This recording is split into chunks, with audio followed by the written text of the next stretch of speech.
أعوذ بالله من الشيطان الرجيم بسم الله الرحمن الرحيم وَإِذْ أَخَذَ اللَّهُ مِيثَاقَ النَّبِيِّينَ اور اس وقت کو یاد کرو، اس وقت کو دھیان میں لاؤ کہ جب لیا اللہ تعالیٰ نے نبیوں سے پختہ وعدہ،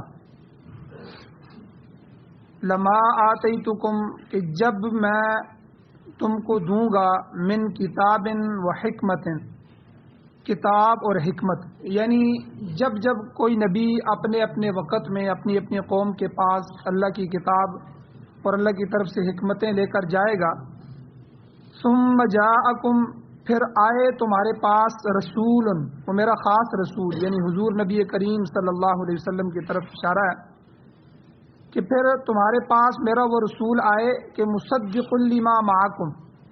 جو تصدیق کرنے والا ہے ان کی جو تمہارے پاس ہے، یعنی ان تمام احکامات کی، ان تمام کتابوں کی جو تمہارے پاس ہیں، یہ نبی ان کی تصدیق کرنے والا ہے۔ اگر دنیا میں تمہارے پاس ایسا میرا یہ رسول آ جائے تو تم نے دو کام کرنے ہیں، یہ اللہ نے سارے نبیوں سے وعدہ لیا کہ لَتُؤْمِنُنَّ بِهِ، کہ تم ضرور اس پر ایمان لاؤ گے، وَلَتَنْصُرُنَّ اور ضرور اس کی مدد کرو گے۔ قال، اللہ نے پھر پیغمبروں سے پوچھا، اقررتم، کیا تم نے اقرار کر لیا ہے، واخذتم علی ذالکم اسری، اور تم نے اس بات پر میرا پختہ وعدہ لے لیا ہے۔ قالوا، سب پیغمبروں نے کہا، اقررنا، اے اللہ ہم اس کا اقرار کرتے ہیں، ہم نے اقرار کر لیا۔ قال، اللہ نے کہا کہ فاشہدوا، تم گواہ ہو جاؤ، وَأَنَا مَعَكُم مِّنَ الشَّاهِدِينَ، اور میں بھی تمہارے ساتھ گواہی دینے والا مسلم۔ فَمَن تَوَلَّى بَعْدَ ذَلِكَ، پس جس نے اس کے بعد روگردانی کی پھر گیا، فَأُولَٰئِكَ هُمُ الْفَاسِقُونَ، پس وہی لوگ نافرمان ہیں۔ سورہ آل عمران کی آیت نمبر 81 اور 82 آج کے درس میں بیان ہوئی ہے، آپ نے ترجمہ سنا۔ سب سے پہلے ان آیتوں کا پچھلی آیتوں سے ربط کیا ہے، تعلق کیا ہے، ربط آیات۔ گزشتہ درس میں یہ بات بیان ہو چکی ہے کہ جب حضور علیہ السلام جو نجران کا وفد تھا اس کو بحث میں حضور نے لاجواب کر دیا، اور جو وہ سوال کرتے حضور اس کا مدلل جواب دیتے دلیل کے ساتھ، تو وہاں ایک بدبخت یہودی مولوی بیٹھا تھا، ابو رافع، حضور کے ساتھ چونکہ ضد کرتے تھے، تعصب تھا، اس سے رہا نہ جا سکا۔ وہ کہنے لگا کہ اے محمد صلی اللہ علیہ وسلم، کیا آپ چاہتے ہیں کہ ہم آپ کو رب بنا لیں، آپ کی عبادت شروع کر دیں، آپ کی پرستش شروع کر دیں، پوجا شروع کر دیں؟ تو یہ بڑا سخت جملہ تھا جو اس یہودی نے کہا، حالانکہ حضور اس لیے تو سوالوں کے جواب نہیں دے رہے تھے کہ لوگ جو ہے اللہ کو چھوڑ کے مجھے پوجنا شروع کر دیں، بلکہ حضور کی ذمہ داری تھی، حضور کی اللہ نے نبوت دے کے بھیجی تھی۔ تو اس کے جواب میں اللہ نے وہ آیات اتاری جو پچھلے درس کی آیت، کہ اللہ تعالیٰ نے فرمایا کہ ما کان لبشر ان یؤتیہ اللہ الکتاب والنبوہ، کہ کسی ایسے انسان کے لیے جائز نہیں ہے جس کو اللہ کتاب نبوت عطا فرمائے، ثم یقول للناس کونوا عبادی من دون اللہ، کہ پھر وہ لوگوں کو یہ کہنا شروع کر دے، لوگوں عبادت اللہ کی چھوڑ دو، میری عبادت شروع کر دو، میرے بندے بن جاؤ۔ ولیکن کونوا ربانیین، بلکہ وہ لوگوں کو یہ کہے گا کہ تم رب والے بن جاؤ، اللہ والے بن جاؤ۔ ولا یأمرکم ان تتخذوا الملائکۃ والنبیین اربابا، اور نہ وہ لوگوں کو انبیاء یا ملائکہ یعنی فرشتوں کی عبادت کا حکم دے گا۔ تو یہ معاملہ انبیاء کی بریت کا تھا، تو اللہ نے انبیاء کو بری فرمایا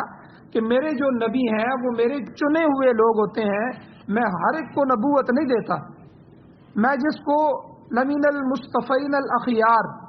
جس کو چنتا ہوں، جس کو پسند کرتا ہوں، جس کو اندر سے دیکھتا ہوں کہ وہ میری کامل اطاعت والا ہے اور میرے اس منصب کو ادا کرنے والا ہے، میں اس کو اپنی خلافت عطا کرتا ہوں۔ تو خلافت، نبوت دراصل اللہ کا خلیفہ ہونا ہے۔ تو اللہ تعالیٰ نے یہاں پچھلے درس میں انبیاء کی بریت فرمائی، اور اس آیت میں اللہ تعالیٰ نے تمام نبیوں سے ایک وعدہ لیا جس کو میثاق النبیین کہتے ہیں، نبیوں کی طرف سے کیا گیا اللہ سے وعدہ۔ وہ وعدہ کیا تھا کہ اللہ تعالیٰ نے انبیاء کی جماعت سے جو وعدہ لیا کہ جب تمہارے پاس اللہ کا رسول آئے گا، جو تمہارے پاس موجودہ چیز کی، کتاب کی، احکامات کی تصدیق کرے گا تو تم نے اس پر ایمان بھی لانا ہے اور اس کی مدد بھی کرنی ہے۔ اب قرآن پاک میں مختلف میثاقوں کا ذکر ہے، یہ میثاق وعدے کو کہتے ہیں، مختلف وعدوں کا ذکر ہے۔ ایک وعدہ میثاق الست بھی اس کو کہتے ہیں، یہ وہ وعدہ ہے جو اللہ تعالیٰ نے تمام انسانوں سے، تمام بنی نوع انسان سے لیا تھا، اور اس کا ذکر سورہ اعراف کے اندر آتا ہے۔ اللہ کہتے ہیں وَإِذْ أَخَذَ رَبُّكَ مِن بَنِي آدَمَ مِن ظُهُورِهِمْ ذُرِّيَّتَهُمْ وَأَشْهَدَهُمْ عَلَىٰ أَنفُسِهِمْ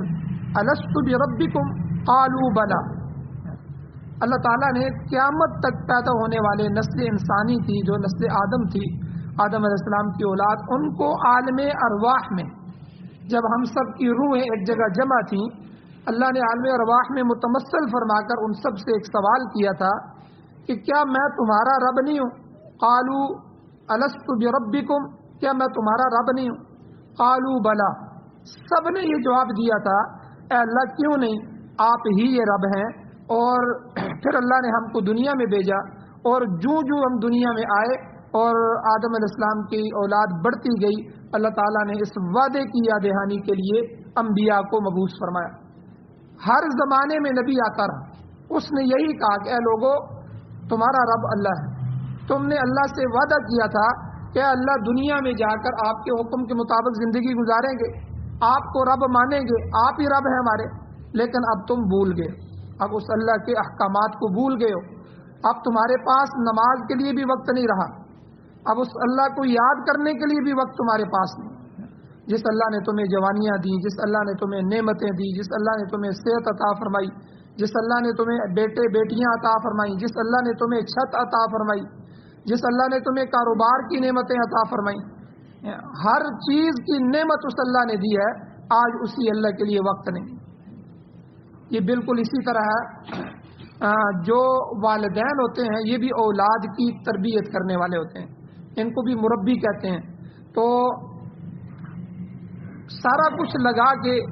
اولاد کے اوپر والدین جو ہیں وہ اس کی پرورش کرتے ہیں، اس کی نگہداشت کرتے ہیں، ہر لمحے اس کا خیال رکھتے ہیں، اس کے کپڑوں کا خیال، اس کے جوتوں کا خیال، اس کے بالوں کا خیال، اس کی جو ہے حسن کا خیال، ہر چیز، اس کی صحت کا خیال، یہ والدین کی ذمہ داری ہے اور پوری طرح نبھاتے ہیں۔ لیکن جب والدین بوڑھے ہوتے ہیں، پھر سارے بیٹے مل کر جو ہے ان ایک والدین کا خیال نہیں رکھ سکتے۔ جب بیمار ہو جاتے ہیں تو ایک دوسرے کی طرف دیکھتا ہے، دوسرے تیسرے کی طرف دیکھتا ہے، یہ کرے، یہ لے جائے، یعنی وہ بوجھ بن جاتے ہیں۔ تو اسی طرح اللہ جل شانہ ہمارے مربی ہیں، الحمدللہ رب العالمین، تمام جہانوں کے پالنے والے ہیں، رب ہیں۔ تو اللہ نے ہماری تربیت فرمائی ہے، ہماری لمحہ بلمحہ اللہ نے ہمیں پالا ہے اور ہمارے وجود کی حفاظت فرمائی ہے، بے شمار نعمتیں ہمیں عطا فرمائی ہیں۔ اگر یاد کرنے کا وقت نہیں ہے تو اس اللہ کے لیے نہیں، باقی ہم ہر ایک کو یاد رکھتے ہیں، ہر چیز کو یاد رکھتے ہیں، لیکن اللہ کے لیے یاد جو ہے وقت نہیں۔ تو یہ ایک وعدہ جو اللہ تعالیٰ نے قرآن مجید میں اس کو ذکر فرمایا ہے، وہ اس کو میثاق الست کہتے ہیں، الست بربکم والا میثاق وعدہ۔ اور دوسرا وعدہ میثاق انبیاء ہے، یہ میثاق النبیین، نبیوں سے لیا گیا وعدہ۔ اس میں سارے انسانوں کو ہٹا دیا گیا، صرف نبی جو تھے کم و بیش 1,24,000 انبیاء، ان کو ایک جگہ جمع کیا گیا، ان سے مخصوص وعدہ لیا گیا۔ اور اس میثاق میں دو قول ہیں مفسرین کے۔ پہلا قول حضرت علی رضی اللہ تعالیٰ عنہ کا ہے، جسے امام ابن جریر رحمہ اللہ نے اپنی تفسیر طبری میں اور سید محمود آلوسی رحمہ اللہ نے روح المعانی میں نقل کیا ہے۔ اور دوسرا قول بہت بڑے تابعی ہیں، امام طاؤس رحمہ اللہ کا ہے، تو اور مفسر قرآن حضرت عبداللہ ابن عباس رضی اللہ تعالیٰ عنہما ان کے شاگردوں میں ہیں۔ تو یہ بہت بلند فقیہ بھی تھے اور محدث بھی تھے۔ تو ان کا جو قول ہے یہ مصنف عبد الرزاق میں ہے۔ تو یہ دو قول جو ہے موجود ہیں، کہ ایک قول یہ ہے کہ امام طاؤس فرماتے ہیں کہ اس آیت میں جس میثاق النبیین کا ذکر ہے، یہ عہد اللہ تعالیٰ نے ہر نبی سے لیا۔ وہ کیا تھا کہ ان یصدق بعضهم بعضا، کہ ہر نبی دوسرے نبی کی تصدیق کرے گا۔ چنانچہ ایسا ہی ہوا، ہر نبی نے دوسرے نبی کی تصدیق کی ہے، کسی نبی نے کسی نبی کی تکذیب نہیں کی۔ یعنی ایک نبی آئے تو انہوں نے پچھلے تمام انبیاء کے بارے میں کہا کہ اے لوگو، مجھ سے پہلے جتنے بھی انبیاء آئے ہیں وہ اللہ کے نبی تھے، اپنے اپنے وقت میں اپنی اپنی کتاب کے ساتھ اپنے اپنے قوم، قبیلے، خاندان، علاقے کی طرف وہ آئے تھے۔ اب ان کو دور گزر چکا ہے، اب اللہ نے مجھے نبی بنا کر بھیجا۔ تو یعنی ان کی تائید کی، تصدیق کی، کسی نبی نے کسی نبی کی تکذیب نہیں کی۔ اور اسی طرح مفسرین فرماتے ہیں کہ سورہ احزاب کی جو آیت ہے جس میں اللہ نے کہا وَإِذْ أَخَذْنَا مِنَ النَّبِيِّينَ مِيثَاقَهُمْ وَمِنْكَ، یعنی اے نبی اس واقعے کو یاد کریں کہ جب اللہ تعالیٰ نے تمام انبیاء اور آپ سے بھی وعدہ لیا، وَمِن نُوحٍ وَإِبْرَاهِيمَ وَمُوسَى وَعِيسَى ابْنِ مریم، اور نوح علیہ السلام سے، ابراہیم علیہ السلام سے، موسیٰ علیہ السلام سے، عیسیٰ ابن مریم سے، ان سب انبیاء سے اللہ نے پختہ عہد لیا۔ تو یہ آیت بھی امام طاؤس رحمہ اللہ کی قول کی تشریح کرتی ہے کہ اللہ تعالیٰ نے ہر نبی سے اس بات کا پختہ وعدہ لیا کہ وہ دوسرے نبی کی تصدیق کرے گا۔ یہ قول بھی درست ہے۔ لیکن دوسرا قول جو جمہور کا قول ہے، حضرت علی رضی اللہ تعالیٰ عنہ کا قول ہے، جسے روح المعانی نے اور امام ابن جریر رحمہ اللہ نے نقل کیا ہے، وہ یہ ہے کہ میثاق انبیاء عام نہیں ہے، بلکہ یہ میثاق خاص تھا کہ انبیاء کو وعدہ لینے کے لیے جو جمع کیا گیا تھا یہ ہر نبی کے وعدے کے لیے نہیں تھا، بلکہ یہ حضور کے آمد کے وعدے کے لیے تھا۔ یعنی تمام انبیاء علیہ السلام سے خصوصی طور پر حضور علیہ السلام کے متعلق کہا تھا کہ حضور نے خود بھی فرمایا کہ لم یبعث اللہ نبیا آدم ومن بعدہ الا اخذ الیہ العہد فی محمد صلی اللہ علیہ وسلم، یعنی اللہ تعالیٰ نے حضرت آدم علیہ السلام اور آپ کے بعد کوئی نبی مبعوث نہیں فرمایا مگر حضور علیہ السلام کے متعلق ان سے وعدہ لیا کہ لئن بعث وهو حی لیؤمنن به ولینصرن، کہ اگر وہ نبی، وہ وعدہ کیا تھا؟ اللہ نے کہا کہ اگر وہ نبی زندہ رہے گا اور اس کی زندگی میں میرا وہ آخری نبی آ جائے تو آپ نے لیؤمنن به، سب سے پہلی بات اپنی شریعت کو چھوڑ دینا ہے، اپنی کتاب کو چھوڑ دینا ہے، اس پر ایمان لانا ہے اور اس کی مدد کرنی ہے، وَلَا يَنْصُرُنَّ، یعنی تو یہ نبی آخر الزمان صلی اللہ علیہ وسلم کی شان ہے کہ اے تمام انبیاء ان پر ایمان بھی لاؤ گے، ان کی مدد کرو گے، لہذا یہ عہد خاص طور پر حضور علیہ السلام کے متعلق ہے۔ یہ دوسرا قول ہے اور جمہور کا یہی قول ہے۔ اب حضور علیہ السلام کے متعلق اس خاص عہد سے آپ صلی اللہ علیہ وسلم کی ختم نبوت کا اظہار بھی ہوتا ہے، یعنی گویا کہ سارے نبیوں کو جمع کر کے حضور علیہ السلام کے متعلق یہ جو وعدہ اللہ نے سب انبیاء سے لیا، اس سے پتہ چلتا ہے کہ یہ وہ آخری نبی ہے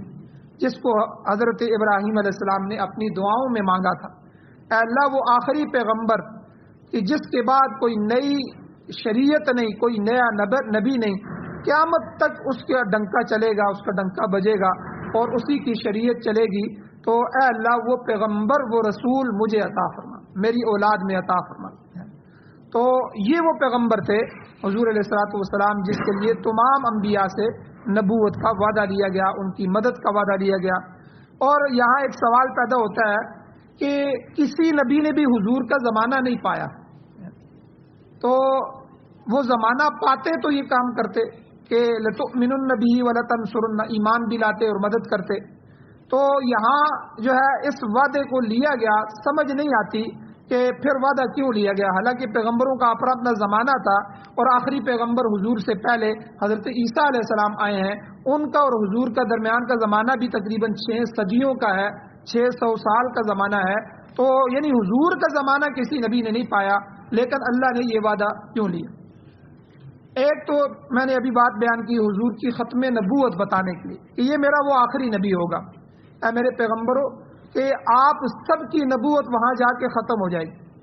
اصل میں نے کائنات کو اس کے لیے بنایا اور وہی آخری ہوگا، اس کی شریعت مجھے اتنی محبوب ہے کہ قیامت کی صبح تک جو کوئی اس کو اپنا آئیڈیل بنائے گا، اس کی سیرت کو اپنائے گا، اس کے پیچھے چلے گا، میں اس کو کامیاب کرتا رہوں گا۔ تو یعنی ایک تو حضور کی ختم نبوت بتائی، دوسری بات یہ بتائی کہ حضرت عیسیٰ علیہ السلام قرب قیامت میں نازل ہوں گے۔ حضرت عیسیٰ علیہ السلام کو اللہ تعالیٰ نے زندہ آسمانوں پر اٹھا لیا، آج بھی وہ زندہ وہاں موجود ہیں، ان پر موت طاری نہیں ہوئی۔ وہ قرب قیامت میں جب دجال آئے گا، حضرت عیسیٰ علیہ السلام کو دوبارہ نازل کیا جائے گا، وہ زمین پر آئیں گے اور حضرت مہدی رضی اللہ تعالیٰ عنہ موجود ہوں گے، اور اس وقت حضرت عیسیٰ خود ان کی قیادت جو ہے میں حضرت مہدی بھی ہوں گے، سارے لشکر جمع ہوں گے مسلمانوں کے، اور یہودیوں اور دجال کے خلاف ایک بڑی جنگ ہوگی، اور دجال کو حضرت عیسیٰ علیہ السلام اپنے ہاتھ سے قتل کریں گے۔ تو اب حضرت عیسیٰ علیہ السلام آئیں گے، تو چونکہ یہ ایک مستقل نبی تھے، ان کی ایک اپنی کتاب تھی، تو کیا حضرت عیسیٰ علیہ السلام اپنی کتاب کا پرچار کریں گے؟ تو انجیل جو تھی اس کو لاگو کریں گے، یا ان کی نبوت ابھی بھی بطور نبی ہونے کے جاری ہوگی؟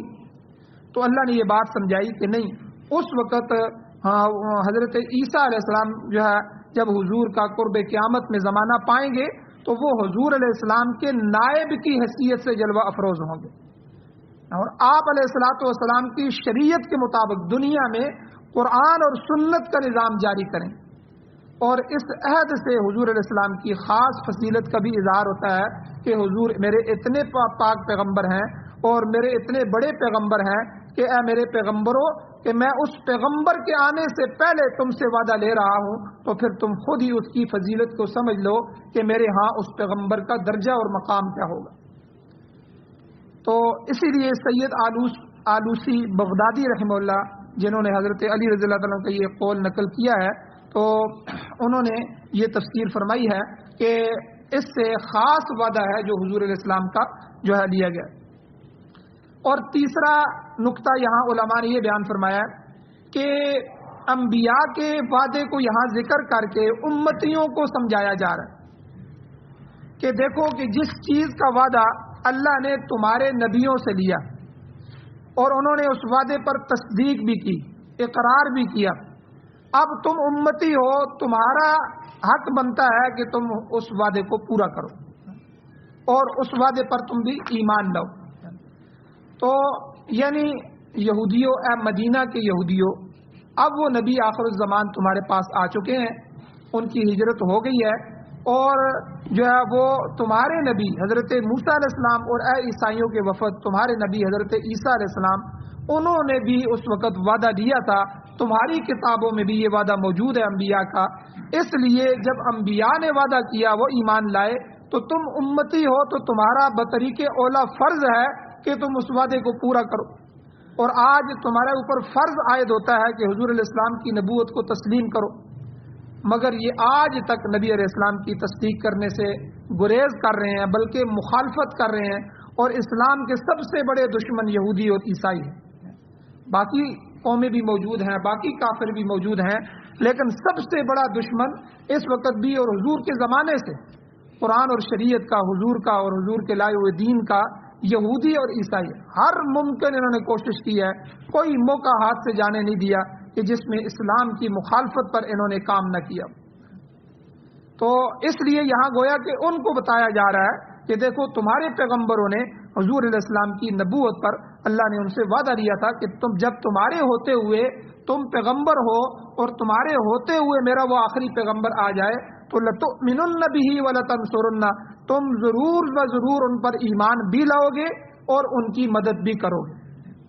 تو جب انہوں نے یہ وعدہ کیا تھا تو اس لیے تمہیں بھی جو ہے اس وعدے کی جو ہے مخالفت نہیں کرنی چاہیے، تائید کرنی چاہیے، تصدیق کرنی چاہیے۔ اب عیسیٰ علیہ السلام نے بلکہ ان کی کتاب جو ہے انجیل کے اندر واضح لکھا ہوا ہے، وَمُبَشِّرًا بِرَسُولٍ يَأْتِي مِن بَعْدِ اسْمُهُ احمد،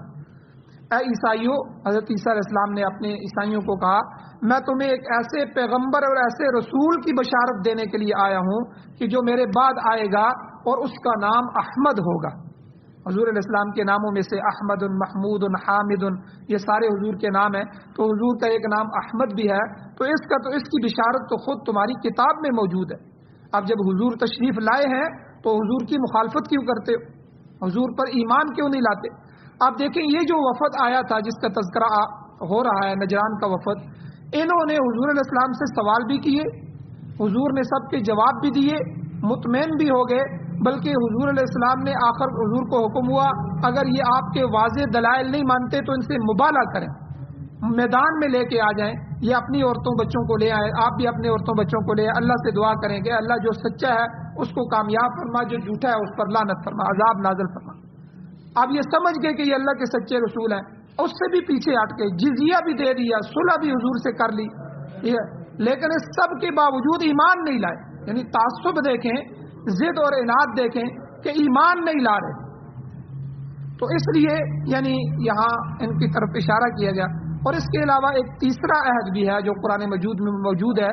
وہ اہل کتاب سے دیا گیا کہ وَإِذْ أَخَذَ اللَّهُ مِيثَاقَ الَّذِينَ أُوتُوا الْكِتَابَ، کہ اس واقعے کو یاد کریں کہ جب اللہ تعالیٰ نے اہل کتاب سے وعدہ لیا، وہ وعدہ کیا تھا کہ لَتُبَيِّنُنَّهُ لِلنَّاسِ وَلَا تَكْتُمُونَهُ، کہ تم خدا کی کتاب اور اس کے فرمان کو لوگوں پر ظاہر کرو گے اور اس کو چھپاؤ گے نہیں۔ یعنی یہ یہودیوں سے اللہ نے، عیسائیوں سے، اہل کتاب سے خصوصی وعدہ لیا۔ ایک وعدہ عہد العصر کا ہو گیا جس کا قرآن میں تذکرہ میں نے ذکر کیا، وہ ساری بنی دو انسان سے لیا اللہ نے کہ دنیا میں جا کے مجھے رب ماننا ہے، میری عبادت کرنی ہے۔ ایک وعدہ نبیوں کا ہوگا جس کا میں نے تذکرہ کر دیا۔ ایک یہ تیسرا وعدہ قرآن میں موجود ہے جو خاص اہل کتاب سے لیا گیا کہ تم نے نبیوں کے بعد اس اپنی کتاب کو، تورات انجیل کو چھپانا نہیں ہے، لَتُبَيِّنُنَّهُ لِلنَّاسِ، لوگوں کے سامنے اس کو کھول کھول کر بیان کرنا ہے۔ اس لیے تو حضور فرماتے تھے کہ یہ جو یہودیوں کے 10 بڑے علماء اس وقت دنیا میں موجود ہیں، جن میں سے اکثر مدینہ میں تھے، اگر یہ ایمان لے آئیں تو دنیا میں یہودیت ختم ہو جائے، سارے یہودی مسلمان ہو جائے، کیونکہ سارے کے سارے یہودی انہی کو دیکھ رہے ہیں، یہ ان کے بڑے ہیں، لیڈر ہیں کہ یہ ایمان لاتے ہیں تو ہم بھی ایمان لائیں گے، یہ ہمارے بڑے ہیں، یہ سمجھتے ہیں، اور یہ بات سمجھتے تھے کہ حضور کی نشانیاں موجود ہیں۔ اب نشانیوں کو دیکھتے ہوئے بھی جو ہے اس کے باوجود جو ہے وہ حضور پر ایمان نہیں لائے۔ ضد کیا تھی کہ ابراہیم علیہ السلام کی جو 2 بیٹے ہیں، اسحاق علیہ السلام، اسماعیل علیہ السلام، اب اسماعیل علیہ السلام سے آگے کوئی نبی نہیں آیا، اسحاق علیہ السلام کی لڑی سے نبوت چلی۔ اب اسحاق علیہ السلام سے آگے یعقوب علیہ السلام پیدا ہوئے، یعقوب علیہ السلام سے آگے یوسف علیہ السلام ان کے بیٹے پیدا ہوئے، وہ نبی تھے، بن یامین نبی تھے، اور اسی طرح پھر آگے سلسلہ چلتا رہا، موسیٰ علیہ السلام انہی جو ہے کی نسل میں سے آئے، عیسیٰ علیہ السلام انہی کی نسل میں سے آئے، داؤد علیہ السلام، سلیمان علیہ السلام جو ہے، یہ سارے کے سارے نبی، کم و بیش 4000 انبیاء سے زیادہ نبی جو ہے، بڑے بڑے جلیل القدر انبیاء، وہ حضرت ابراہیم علیہ السلام کے ان بیٹے حضرت اسحاق علیہ السلام کی لڑی سے آئے۔ تو جب موسیٰ علیہ السلام اسی لڑی سے آ رہے ہیں تو ظاہر بات ہے کہ موسیٰ علیہ السلام کے ماننے والے یہودی بھی انہی کی نسل میں سے ہیں، اور جب عیسیٰ علیہ السلام آ رہے ہیں تو عیسائی بھی انہی کی نسل میں سے ہیں۔ تو اب یہ اس انتظار میں تھے کہ یہ نبی آخر الزمان بھی ہماری ہی نسل میں سے آئیں گے، لیکن اللہ تعالیٰ نے حضرت اسماعیل علیہ السلام کی نسل میں ایک ہی نبی بھیجا جو سارے انبیاء سے بڑے تھے، حضور علیہ الصلوۃ والسلام۔ اب جب یہ دد پوتروں میں آ گیا، چاچوں کے بیٹے میں آ گیا، ٹھیک ہے، اسماعیل علیہ السلام کی لڑی میں آ گیا،